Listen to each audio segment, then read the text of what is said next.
pour tracer des cercles ou des disques. Alors tout d'abord, évidemment, événement, on va mettre un petit drapeau, voilà. Ensuite, comme vous pouvez voir ici, il n'y a pas le stylo. Pour le faire apparaître, vous allez dans plus.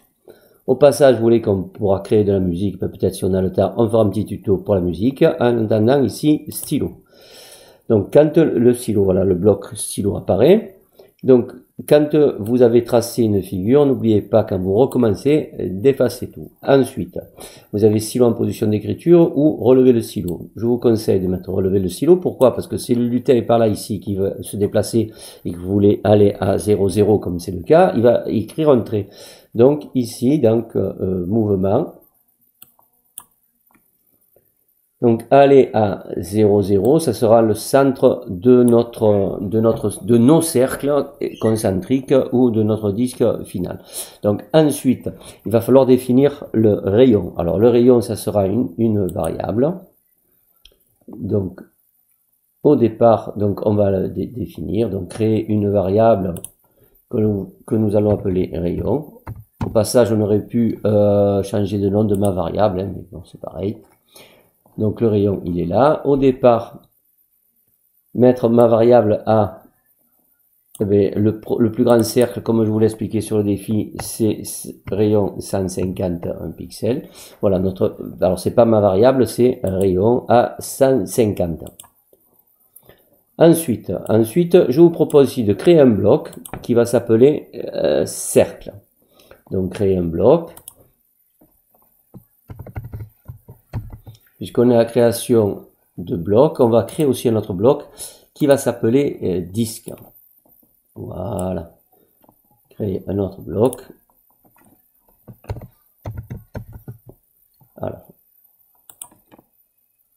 Voilà. Pour tracer un cercle. Voilà ce que je vous propose, c'est de revenir à la définition du cercle. Un cercle, donc, c'est un ensemble de points qui sont équidistants du centre, et équidistants, et cette égale distance, c'est le rayon. Donc, ce que nous allons faire, déjà, au départ, donc, dans le mouvement, on va mettre le lutin à 90. Donc, s'orienter, allez, pointer la souris, non, s'orienter en direction de 90. Le lutin, le petit chat qui tourne tout le temps, ça me plaît guère. Donc, pour cela, c'est très facile. Vous allez dans ma apparence et vous allez cacher le lutin.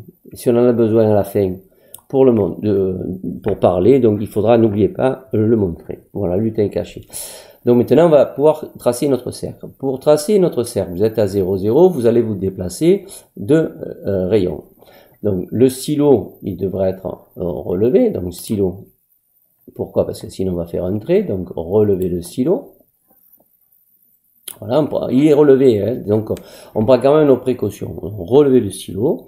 Ensuite, avancer, donc mouvement, avancer de rayon, avancer de, voilà, 10 pas, tac, variable, ici, rayon, voilà. Une fois que vous avez avancé de rayon, il va falloir poser le stylo, mettre le stylo en position d'écriture. Dans le stylo, il est là, estampillé, relever le stylo en position d'écriture. Ah, un petit détail. Si vous laissez la taille du stylo à 1, comme il y est par défaut, donc on risque de pas voir notre trait de construction. Donc on peut ajouter 10, mettre la couleur, ajouter 1, mettre la taille du stylo, voilà, ici. On va le mettre au départ, mettre la stylo ici. Non pas à 1, je vous conseille de mettre 3 au départ, voilà. Ensuite, sur la couleur, donc vous pouvez mettre la couleur au départ, ben, si vous voulez changer de couleur, donc ici, tac, vous pouvez mettre, si vous voulez du bleu, si vous voulez plus noir, donc vous faites, allez, on va partir sur du noir, voilà. Alors ensuite, on met le stylo, alors pour que vous voyez bien, donc je mets petite scène, voilà, tac. Stylo en position d'écriture. D'accord? Et ensuite, on va maintenant relever le stylo. Parce que sinon, quand il y a le retour vers le 0,0, vous allez marquer un trait. Donc, stylo, relever le stylo. Voilà. Allez à 0,0. Mouvement.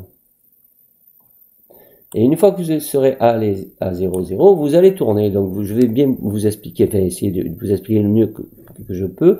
Vous allez tourner de 10 degrés. Après, on